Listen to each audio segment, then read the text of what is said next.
deitar fora, tempo de rasgar e tempo de coser, tempo de estar calado e tempo de falar, tempo de amar e tempo de aborrecer, tempo de guerra e tempo de paz. Primeira coisa, irmãos, que nós observamos nesse texto, a Bíblia diz que há tempo para tudo. E eu gosto dessa tradução que fala de propósito. A Bíblia diz que tudo tem o seu tempo determinado e há tempo para todo propósito debaixo do céu. Quando nós estudamos a palavra de Deus, a gente entende qual é a vontade de Deus para nós. A Bíblia diz que a vontade de Deus, ela é boa, agradável e perfeita. A Bíblia fala que o Senhor deseja que os seus filhos em tudo estejam bem. A Bíblia diz: amados, desejo que te vá bem em todas as coisas. Então a gente entende qual é o propósito de Deus, qual é a vontade do nosso Deus. Mas quando nós estudamos a palavra de Deus, a gente entende que Deus tem propósito para cada um de nós. Deus tem propósito para a minha vida, Deus tem propósito para a sua vida, Deus tem propósito para a vida do seu irmão que está do seu lado, Deus tem propósito para o pai, para a mãe, para o filho. Deus tem propósito, irmãos, para cada um de nós. Eu não posso querer viver o propósito do meu irmão. Eu tenho que viver aquilo que Deus tem projetado para mim. Nós nunca vamos conseguir, irmãos, viver, ou seja, eu quero ser igual àquela pessoa. Nós precisamos entender que Deus tem um propósito para cada um de nós. Se Deus tem um propósito para mim de ser um pregador do Evangelho, de levar a palavra de Deus, de levar a mensagem do Rei, então tudo que eu quero é estar de acordo com o propósito de Deus. Então Deus tem planos, projetos, irmãos, para cada um de nós, e há um tempo determinado por Deus para que isso aconteça na nossa vida. Então Deus não é desorganizado, Deus é organizado. E quando nós estamos alinhados com o propósito de Deus, com o projeto que Deus tem para a nossa vida, você vai saber o tempo determinado de cada coisa. Quando o livro de Eclesiastes fala sobre o tempo, ele está mostrando para nós o que? Uma realidade. Ele está apresentando para nós que tudo tem um tempo determinado. O que é um tempo determinado? Teve um início, mas vai chegar ao fim. Quer dizer, iniciamos, mas sabemos que um dia vai o quê? Terminar. A Bíblia fala do tempo de nascer e ela fala do tempo de morrer. A Bíblia fala do tempo de abraçar e a Bíblia fala do tempo de afastar-se de abraçar, o tempo de plantar e o tempo de colher. Então a Bíblia vai nos instruindo, nos ensinando que para tudo há um tempo determinado, e esse tempo determinado por Deus tem propósito. Nada é feito sem um propósito de Deus, irmãos. E às vezes nós nos perguntamos assim: mas pastor, tem algumas pessoas que podem pensar dessa forma, se tudo já está pré-determinado, tem pessoas que entendem dessa forma, pré-determinação. Então, quando a pessoa pensa em pré-determinação, ela acha que nada pode mudar o seu curso. Eu acho que eu nasci desse jeito, eu acho que esse é o propósito de Deus, esse é o plano de Deus, que eu venha sofrer até o dia da minha partida, até o dia da minha morte. E na verdade, irmãos, quando nós servimos a Deus, a gente entende que Deus pode reverter qualquer quadro. Deus pode mudar qualquer situação quando nós oramos. Porque às vezes a pessoa pode dizer assim: mas pastor, se já está determinado, se esse é o propósito, então para que eu vou orar? Por que eu vou orar? Por que eu vou buscar a Deus? Para que eu vou fazer um jejum? Por que eu vou à igreja? Para que eu vou fazer uma campanha, um ato de fé, se já está determinado? E na verdade, quando nós entendemos isso, nós vamos para a história da Bíblia. A história da Bíblia, ela vai contar, por exemplo, de mulheres. A Bíblia fala de Sara, esposa de Abraão, que era uma mulher estéril. Ela não podia dar filhos, não podia gerar filhos. E eu achei até interessante que a irmã no culto da manhã, ela contou o testemunho da filha, bênção que ela vem orado pela vida financeira, que ela está orando pela vida financeira da sua filha, para que Deus pudesse abrir as portas, abençoar a vida financeira. E ela disse que Deus deu a ela esta palavra de Gênesis 26, que quando a Sara, ela gera o seu filho, e gerar o filho é você gerar a bênção, gerar o filho é você gerar o milagre. Então a Bíblia fala que Sara, ela era uma mulher o quê? Estéril. E uma mulher estéril naquele tempo era considerada como uma mulher amaldiçoada por Deus. Então alguém poderia olhar para ela: poxa, mas a Sara, esposa do Abraão, esse homem tão de Deus, esse homem cheio da promessa de Deus, e por que a sua mulher, a sua esposa é estéril? Por que ela não gera filhos? Por que ela não dá filhos? Mas só que a promessa de Deus é que Sara seria mãe e que Abraão seria pai de uma grande o quê? Nação. Como é que você vai ser pai se a sua esposa não pode gerar filhos? Não pode te dar filhos? Mas só que quando nós oramos, quando nós consagramos a nossa vida a Deus, Deus muda o curso da vida. Então a gente precisa entender, irmãos, que ninguém está destinado a sofrer eternamente. Quando nós colocamos nas mãos de Deus, a Bíblia fala, por exemplo, de Ana. A Ana era uma mulher também que não poderia dar filhos para o seu marido. A Bíblia diz que a Penina, sua rival, ela afrontava, ela perturbava, ela deixava a Ana inquieta, preocupada, ela deixava a Ana triste ao ponto de não comer, de não se alimentar. Mas a Bíblia fala que teve um dia que aquela mulher disse assim: eu vou mudar isso. Hoje eu vou para o templo, hoje eu vou para a casa de Deus, e eu só saio de lá com uma resposta de Deus. E ela foi para o templo, ela foi para a casa de Deus, e a Bíblia diz que naquele dia a Ana derramou a alma dela diante de Deus. Naquele dia o Senhor abriu a madre dela e ela pôde gerar e dar luz a um filho. Então, se a Ana ela se conformasse, se a Ana ela achasse assim: não, Deus quis assim, então vai ser assim.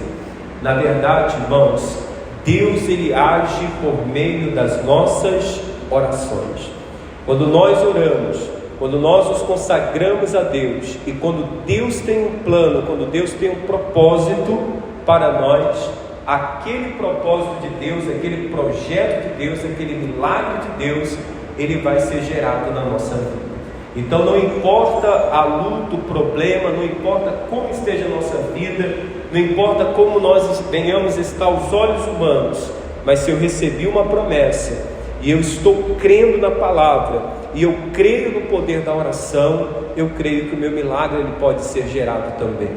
Eu lembro que o pastor Paulo Sabino contou para a gente esses dias, relatando para nós, de uma reunião de pastores, aonde eles estavam reunidos ali, isso um outro pastor contando para ele, um pastor estadual, reunido com outros pastores, e ele disse que nesta reunião eles passaram horas e horas orando, buscando a presença de Deus, e quando terminou a oração, havia um lugar onde o pastor estava, que havia uma poça de água em volta do pastor, e quando eles olhavam aquilo, a roupa do pastor molhada também, e aquela poça de água em volta do pastor que estava orando, o pastor que estava ali à frente ministrando, o líder dele, disse: hoje aconteceu algo diferente na vida desse pastor. Hoje esse pastor lavou a alma dele diante de Deus. Por quê? Porque ele chorou tanto na presença de Deus, que aquele dia, ou seja, foi um dia diferente para ele. Aquele dia foi um dia que ele recebeu a visita do Espírito Santo na vida dele de uma forma diferente. Irmãos, nós temos que aprender a ter essas experiências com Deus. A gente tem que aprender, ou seja, entender que quando nós consagramos a nossa vida a Deus, quando nós colocamos a nossa vida no altar de Deus, Deus é poderoso para nos abençoar. A Bíblia fala também de Isaac. A Bíblia fala que a Raquel, ela não podia o quê? Engravidar. E ele, vendo que a sua esposa não podia engravidar, ele faz votos com Deus, ele faz sacrifícios a Deus, e tudo que ele deseja é que Deus venha realizar o sonho da sua esposa de ser mãe. E a Bíblia fala que Deus ouviu as orações daquele homem. A Bíblia fala que Deus atendeu o pedido daquele homem. Por quê? Porque o propósito, o pedido dele, o que ele estava apresentando diante de Deus, estava alinhado com o propósito que Deus tinha para ele. Eu não estou dizendo, irmãos, que a mulher que não tem filhos, ela pode se considerar uma mulher amaldiçoada por Deus, nada disso. A gente precisa entender, Deus, é o propósito do Senhor que eu tenho? Então muitas das vezes nós queremos, irmãos, medir a nossa vida, ou nós queremos comparar a vida de outras pessoas com a nossa vida.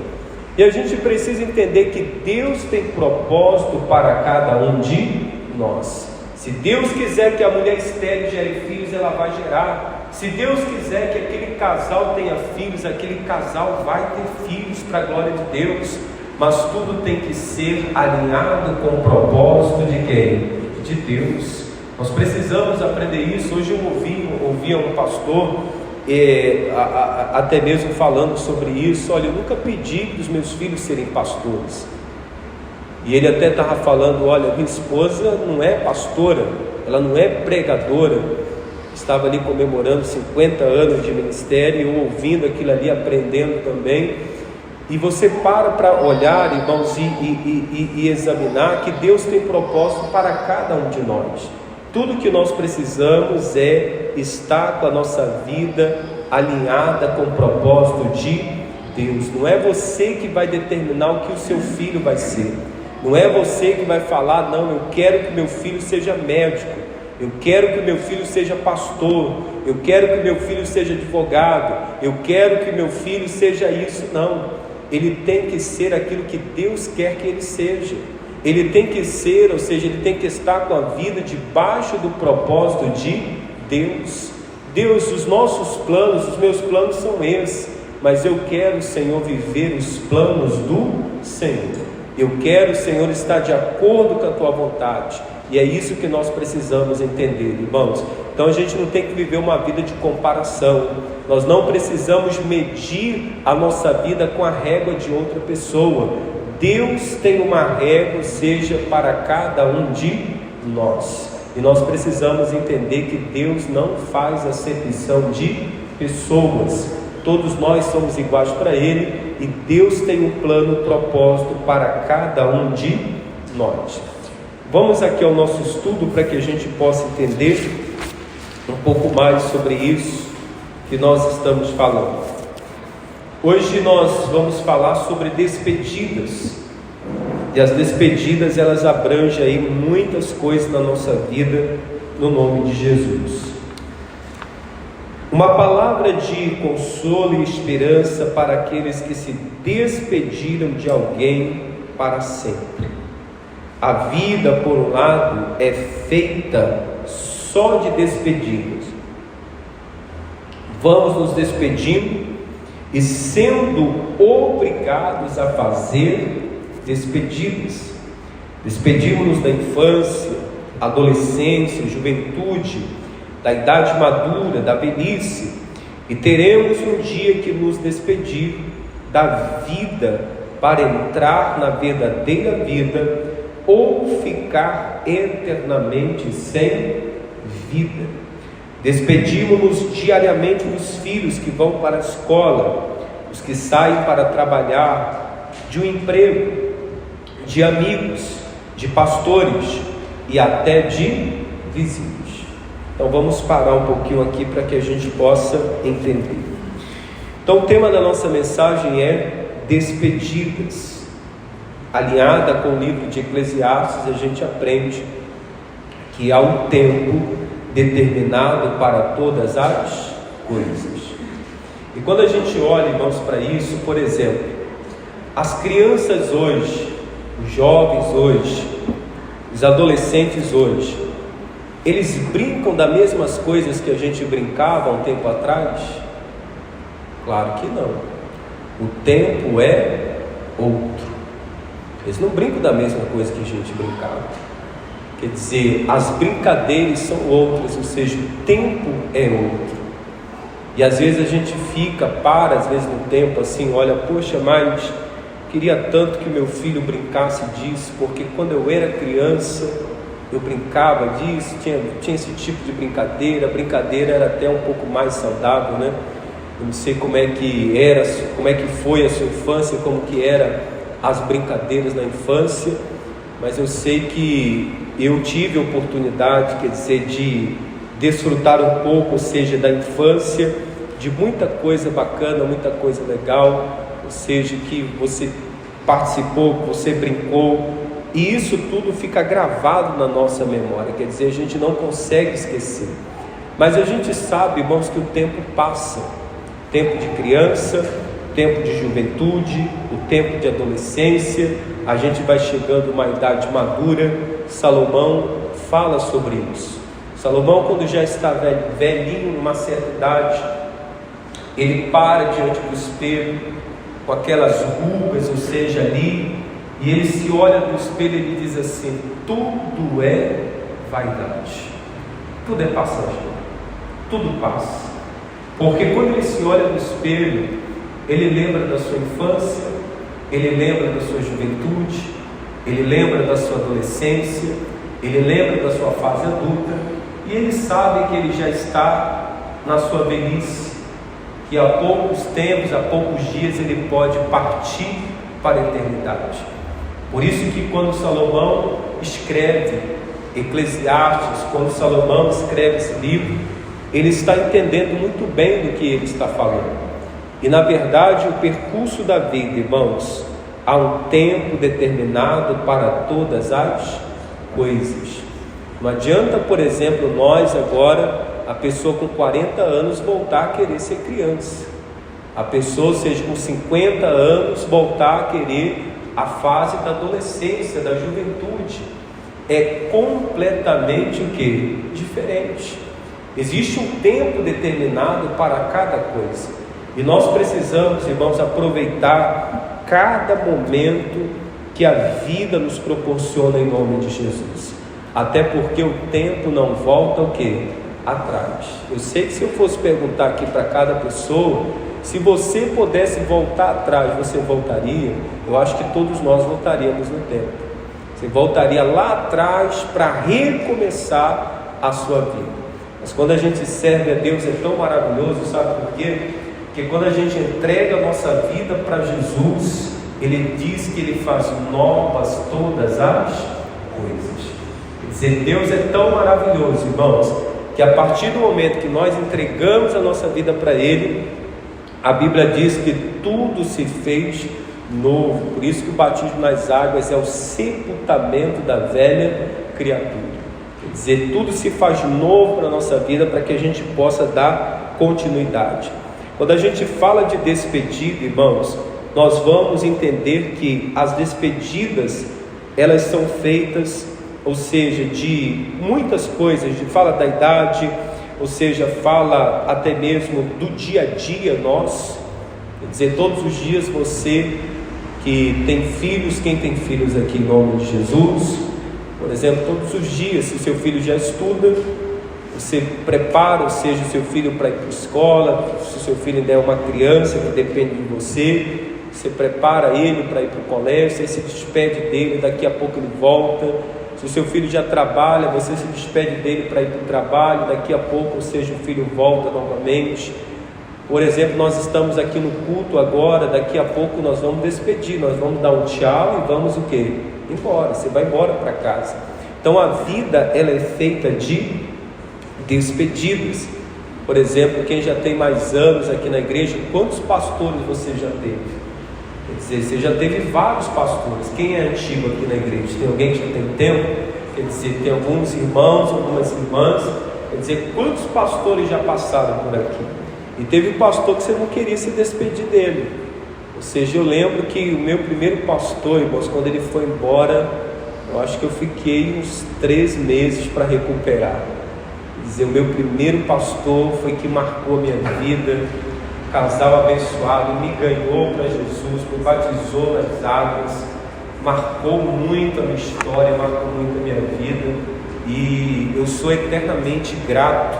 Eu até me emociono quando eu falo disso, porque é tão maravilhoso, ou seja, você ter, ou seja, esse encontro com Deus e pessoas serem usadas por Deus para abençoar a sua vida. E eu lembro desses meus primeiros pastores, então. Mas não teve só eles, quer dizer, eu já tive aí, já estou no 5º pastor, quer dizer, já estou trabalhando com o 5º pastor, já trabalhei com vários pastores, e a gente vai aprendendo, ou seja, a se despedir. Então você se despede de um vizinho, poxa, aquela minha vizinha foi embora, aquele meu vizinho tão gente boa foi embora, quer dizer, para outra cidade, para outro estado, para outro lugar. Então a vida, ela é feita de despedidas. Mas tem uma despedida, irmãos, que a gente não gostaria, que é quando você despede da pessoa eternamente. Essa despedida a gente não gostaria, quer dizer, você não gostaria de se despedir do pai, da mãe, dos filhos, da esposa, principalmente do cônjuge. Quer dizer, a pessoa às vezes está ali, passou anos e anos ao lado daquela pessoa, e quando aquela pessoa morre, quando aquela pessoa parte, você diz assim, poxa, eu perdi, eu tive que me despedir da pessoa que eu mais amava. Mas só que tudo há um propósito. A gente precisa entender a Bíblia ao tempo de nascer e ao tempo de morrer. Eu estava conversando com a minha esposa esses dias. A gente teve 2 perdas muito dolorosa na família. A prima da minha esposa, de 20 anos, vocês lembram que eu pedi oração? Quem lembra da prima dela? A gente pediu oração por ela. Infelizmente a doença se agravou e ela teve que partir.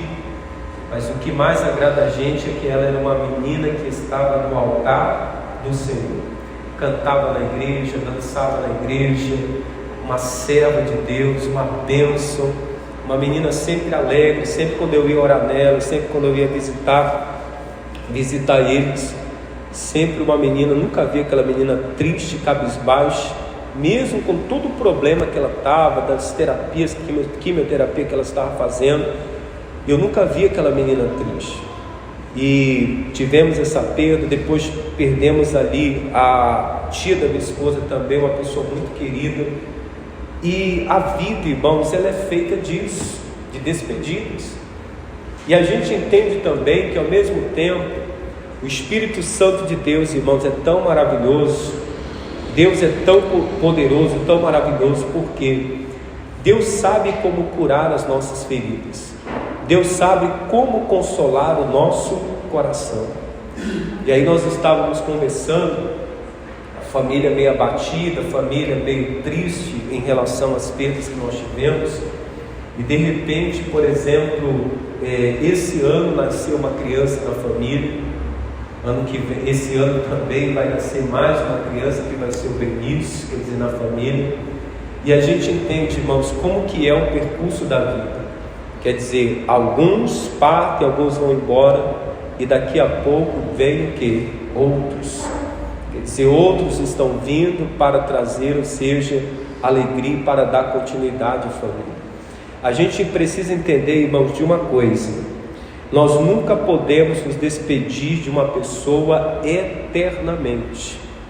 A gente precisa entender que haverá um dia em que nós iremos nos encontrar com todos aqueles que partiram no Senhor. O mais importante, irmãos, é que nós venhamos entender que aquele nosso familiar, que aquela pessoa que conviveu com a gente, ela teve a oportunidade de entregar a vida dela a Cristo. Se aquela pessoa entregou a vida dela a Cristo, irmão, se ela entregou a vida dela, a alma dela para Jesus, por isso que a gente não deve perder a oportunidade de pregar o Evangelho para a nossa família. Eu até falava, irmãos, eu falava com alguém sobre, por exemplo, festas em família. Eu lembro que quando eu comecei a namorar com a minha esposa, a família dela gosta muito de festa.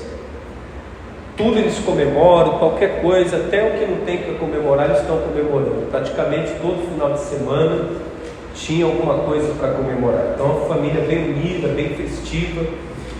E nessas comemorações sempre havia, irmãos, muita bebida, músicas, bebida. E eu sempre estava lá, mesmo sendo pastor. Tinha ali músicas, bebida, aquelas coisas, mas eu sabia que nada daquilo iria o quê? Me influenciar. Eu sempre estava ali, irmãos, todas as vezes que eu ia, eu orava. Eu consagrava minha vida a Deus, eu orava para que Deus pudesse mudar aquilo.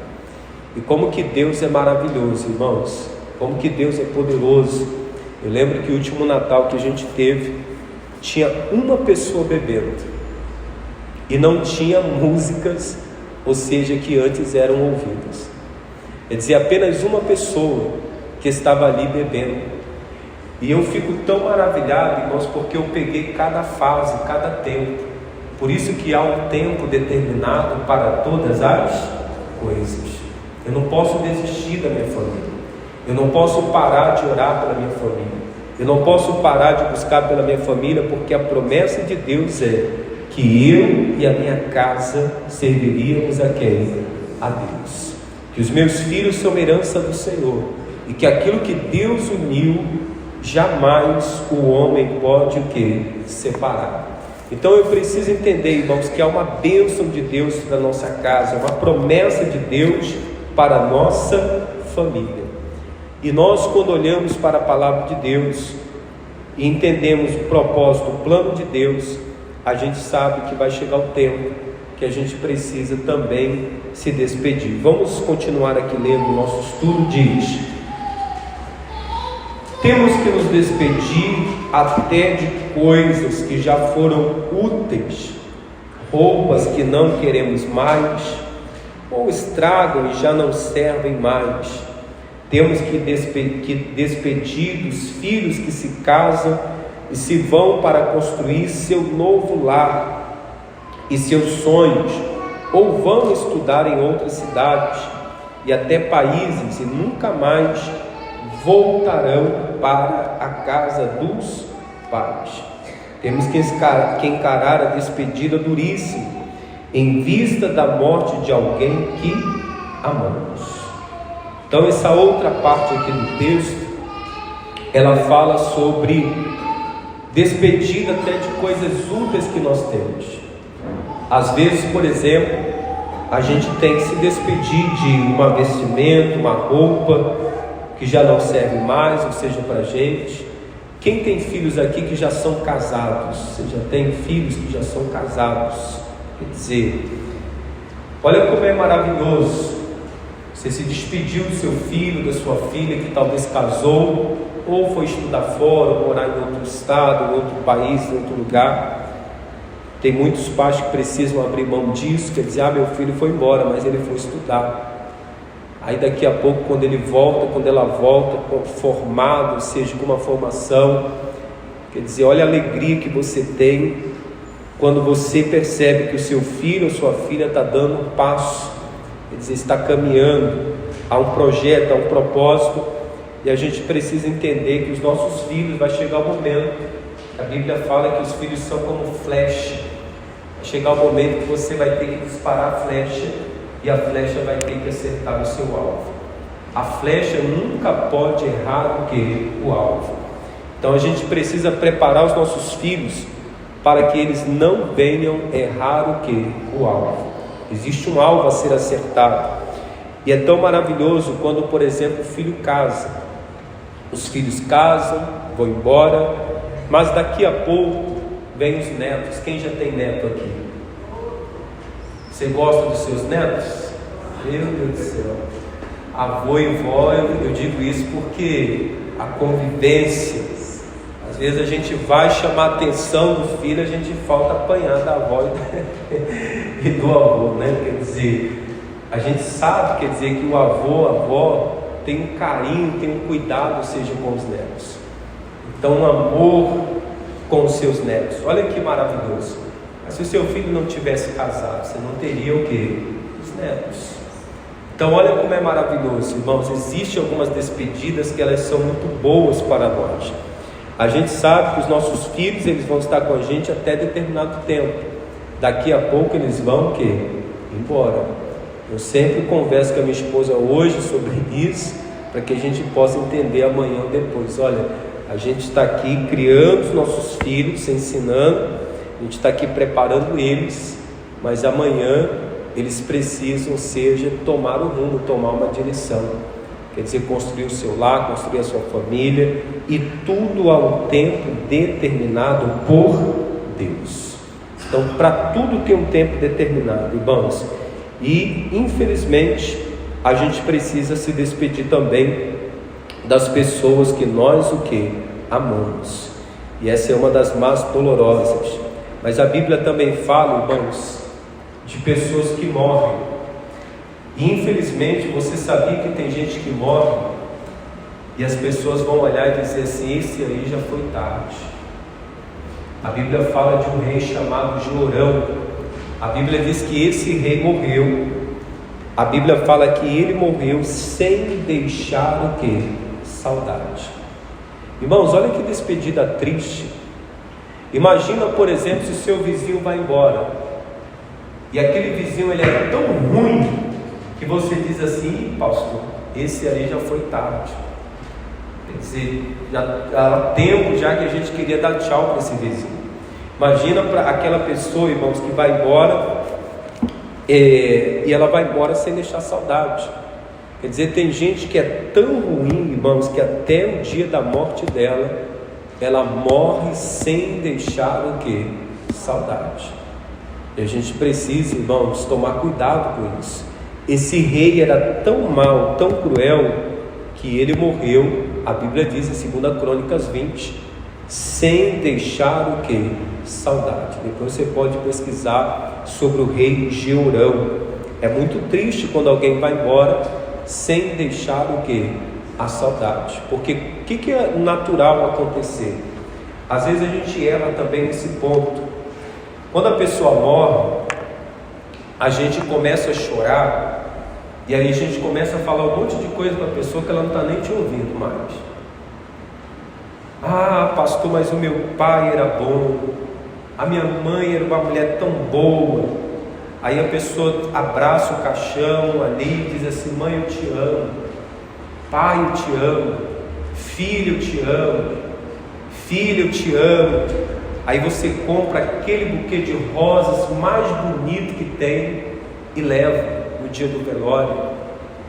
Sabe qual é o problema, irmãos? Que o defunto não vai sentir o cheiro da flor, e ele nem vai conseguir mais ouvir o que? Aquelas palavras. Por isso que nós precisamos aprender a honrar e a declarar o nosso amor para as pessoas enquanto elas estão que? Vivas. Se eu tiver que dar um buquê de rosas, eu tenho que dar enquanto meu pai e a minha mãe estão vivos. Se eu tiver que dar um buquê de rosas para minha esposa, que seja enquanto ela está viva. Se eu tiver que fazer uma declaração, que seja enquanto ele ou ela está viva. Sabe, irmãos, abraçar a pessoa, beijar a pessoa, dizer: filho, eu te amo, filho, eu te amo, a esposa, o marido. Quantos não são as vezes, irmãos, que a gente se despede, a gente sai de casa, a gente não sabe se a gente vai o quê? Voltar. Tem gente que você se despediu e você, ou seja, não viu mais a pessoa. Eu lembro do meu sogro que morreu. A gente se despediu, foi embora para casa. Daqui a pouco toca o telefone da minha esposa: vem aqui que seu pai está passando mal. Quando a gente chegou, ele já estava morto. Quer dizer, não teve tempo, irmãos, Então a gente tem que aprender a valorizar as pessoas enquanto elas estão vivas. A gente tem que aprender a declarar, a falar, abrir a nossa boca e falar.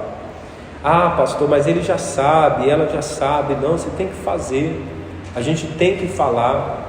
Nós precisamos, irmãos, mostrar para as pessoas o quanto elas são amadas por nós, o quanto nós amamos. Abraça o teu filho, beija o teu filho, abraça a tua esposa, demonstra esse amor por eles, demonstra esse carinho, essa demonstração de amor. Depois que morre, aí a pessoa abraça o caixão, aí quer levar, aí quer chorar, aí quer prantear, aí quer fazer um monte de coisa. Aí já é tarde demais. Amém? Então valorize, irmãos. Jeorão morreu sem deixar saudades. Vamos continuar lendo aqui. Algumas despedidas são agradáveis, outras necessárias, outras libertadoras e outras tristes. Talvez hoje mesmo você já teve que fazer alguma despedida. Então, 4 coisas aqui, irmãos, falam que são importantes para nós. Despedidas que são agradáveis. Tem despedida, irmãos, que são agradáveis. Você vai, ou seja, fala, poxa, eu estou me despedindo do meu filho, da minha filha, mas é por uma boa causa. Ele vai estudar, ou ele vai casar, ou seja, vai morar em outro lugar, em outra cidade, em outro país. É uma despedida agradável que eu estou fazendo.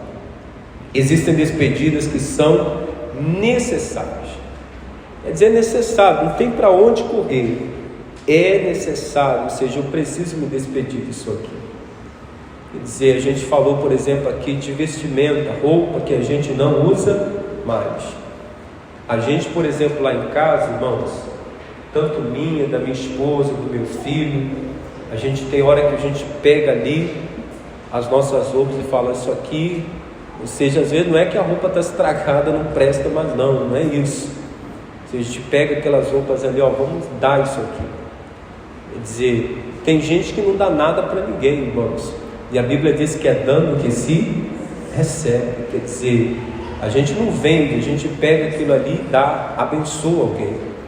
E às vezes a gente precisa fazer isso, irmãos, quer dizer, abençoar a vida de alguém. É dando que nós vamos receber. Então existem despedidas que elas são necessárias.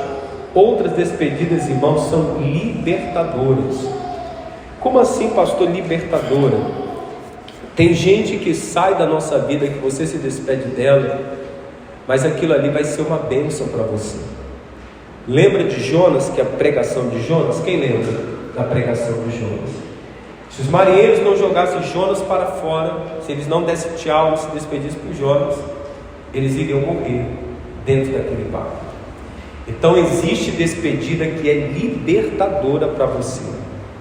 Uma amizade, às vezes uma falsa amizade, né? Às vezes alguém que você se relaciona, você precisa dar um tchau para aquela pessoa, porque aquilo ali vai ser libertador para você.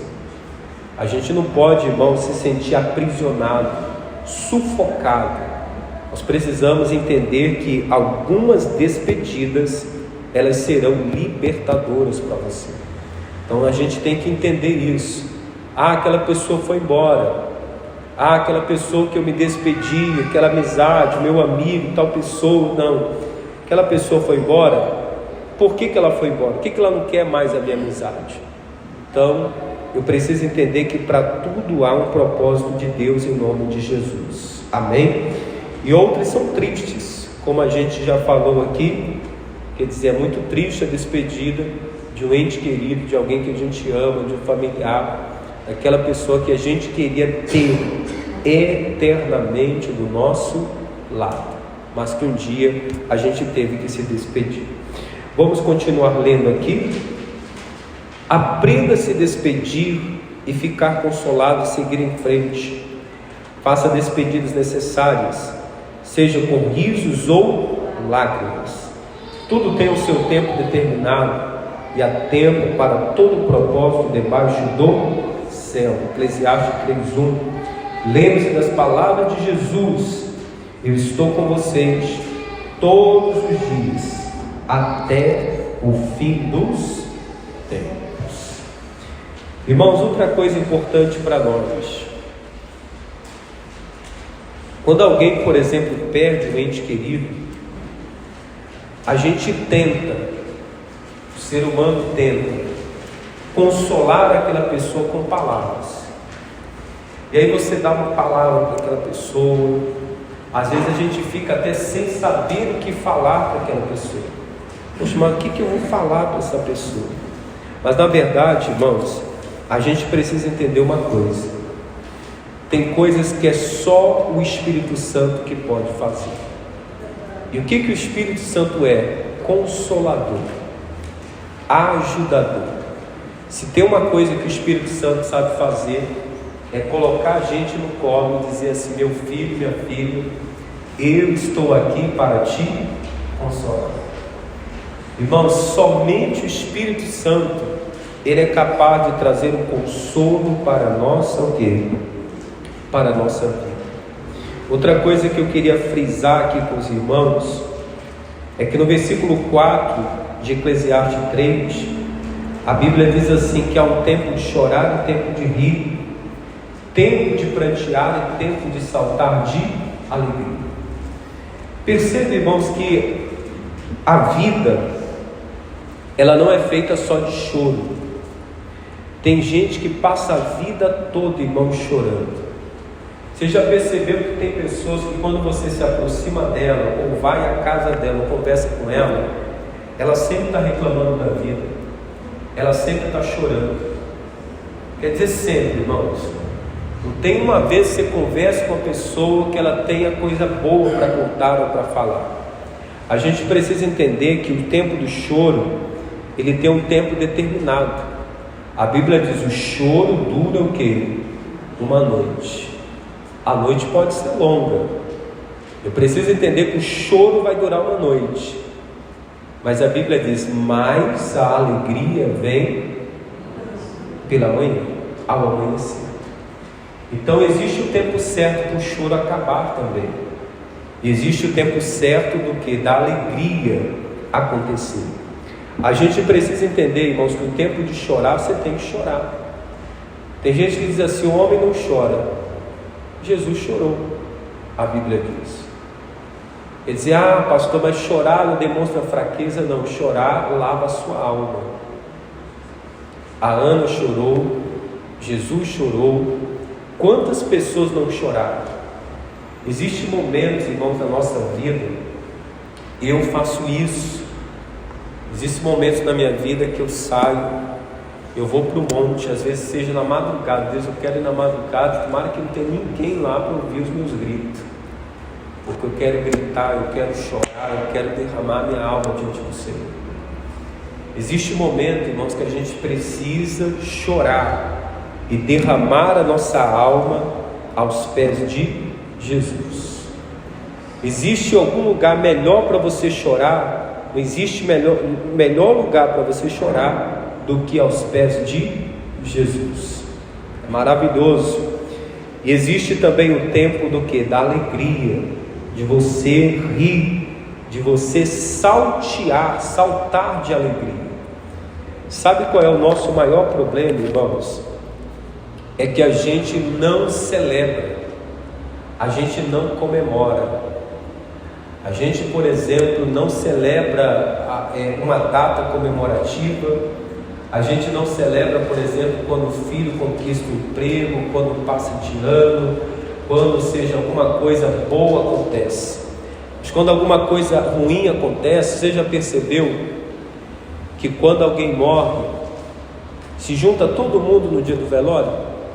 Você já percebeu isso? Morreu alguém, todo mundo vai lá. Aí tem um dia de festa, aniversário de alguém, nem todo mundo vai. A gente precisa aprender, irmãos, a celebrar também. A gente precisa aprender a estar o quê? Unido, juntos. Quer dizer, só o dia de uma tragédia que a gente vai reunir. A gente não vai se reunir para comemorar, para celebrar. Será que não existe nada bom para comemorar? Pastor, não tem motivos para comemorar, para celebrar. Claro que a gente tem, irmãos. Só pelo fato de você acordar pela manhã respirando, já é motivo para você se alegrar e agradecer a quem? A Deus. Senhor, obrigado por mais um dia de vida. A gente tem muitos motivos, irmãos, para a gente se alegrar, para a gente festejar. Lembra do filho pródigo? Saiu de casa, foi embora. Quando voltou, o pai fez uma festa para o filho. Matou bezerro, fez churrasco, música, dança, fez uma festa. Por que não fez antes? Esse é o nosso problema. A gente desperta para fazer uma festa depois que a pessoa já foi o quê? Embora. Quer dizer, enquanto o filho estava ali, enquanto o pai estava ali, enquanto a mãe estava ali, enquanto a esposa estava ali, enquanto o marido estava ali, a gente não festejou. Aí depois que a pessoa foi embora, a gente diz, poxa, mas eu poderia ter valorizado mais, eu poderia ter amado mais, eu poderia ter festejado mais, eu poderia ter aproveitado mais. Então por isso, irmãos, a gente tem que aproveitar cada momento da nossa vida. Por isso que eu falo com a minha esposa, eu falo, poxa, graças a Deus que eu estou com saúde, você está com saúde, daqui a pouco vem nossos filhos, eu quero correr com meu filho, eu quero brincar com meu filho, eu quero fazer um monte de coisa com os meus filhos, eu quero aproveitar esse momento, esse tempo, que daqui a pouco passa, quer dizer, e aí eu não aproveitei aquele momento. Então por isso, irmãos, a gente tem que aprender que há um tempo determinado para cada propósito debaixo do céu. O tempo passa e depois que o tempo passa, você não pode mais voltar atrás. Amém? Então, guarda essa palavra no coração. Festeje, celebre. Se tiver que chorar, não tem vergonha de chorar não. Chore, grite, clame, derrama a sua alma. Mas se tiver que alegrar também, dê gargalhada, dê sorriso, salte de alegria. Não tenha vergonha de sorrir, de se alegrar em nome de Jesus. Amém? Eu tinha um obreiro que trabalhava com a gente na sede. Ele, todo culto, irmãos, ele passava o envelope do dízimo assim, todo culto, sorrindo. Alguém poderia pensar até que ele era doido, mas só que todo tempo ele estava com um sorriso no rosto, na porta da igreja, no meio do salão, todo tempo sorrindo, alegre. E quando ele faltava no culto, as pessoas falavam, cadê aquele obreiro sorridente? Cadê aquele obreiro, seja daqui da igreja, que sempre está sorrindo, recebe gente com maior alegria no coração? Diz, olha que coisa maravilhosa, irmãos, que a gente possa aí festejar, se alegrar, que a gente possa aproveitar os momentos maravilhosos que a vida nos proporciona em nome de Jesus. Amém? Celebre a vida, irmãos, a vida é muito boa para a gente ficar só chorando em nome de Jesus. Amém? Você pode estar chorando hoje, mas amanhã vai chegar o tempo da alegria e aí você tem que celebrar, comemorar em nome de Jesus. Amém? Vamos ficar de pé para a gente orar. Vamos agradecer o nosso Deus por esta palavra. Deus é tão maravilhoso, irmãos, que você veio aqui nesta noite e eu creio que Deus vai falando ao nosso coração de uma forma diferente. É a mesma pregação que eu preguei de manhã, está até no YouTube, mas se você ouvir, é completamente diferente desta aqui da noite. Por quê? Deus sabe o que cada pessoa precisa ouvir em nome de Jesus. Amém? Eu creio que Deus está abençoando você no nome de Jesus. Feche os seus olhos. Pai, obrigado por esta palavra. Obrigado, Jesus, por tudo que foi pregado, ministrado aqui hoje. Eu creio que o Senhor tem bênçãos para a nossa vida. Eu creio que o Senhor tem propósitos para a nossa vida.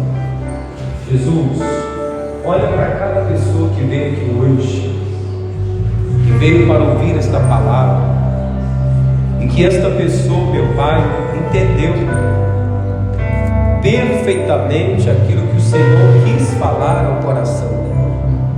Pai, vem o Senhor trazendo consolo, vem o Senhor trazendo a cura interior, vem enxugando as lágrimas, vem tirando, meu Pai, do nosso coração tudo aquilo que não provém de Ti. Pai, nos ensina a ser pessoas melhores, um pai melhor, uma mãe melhor, um filho melhor, uma esposa, um marido melhor. Nós queremos melhorar, ó Deus, a cada dia. Nós queremos, Senhor, ser instrumento em tuas mãos. Queremos ser usados por Ti. Queremos ser, ó Deus, abençoados pelo Senhor. Espírito Santo de Deus, abençoa a Tua igreja, abençoa o Teu povo, abençoa, Teu Pai, aqueles que talvez ainda estejam em luto pela perda de um ente querido, a perda de um familiar, alguém que essa pessoa amava, alguém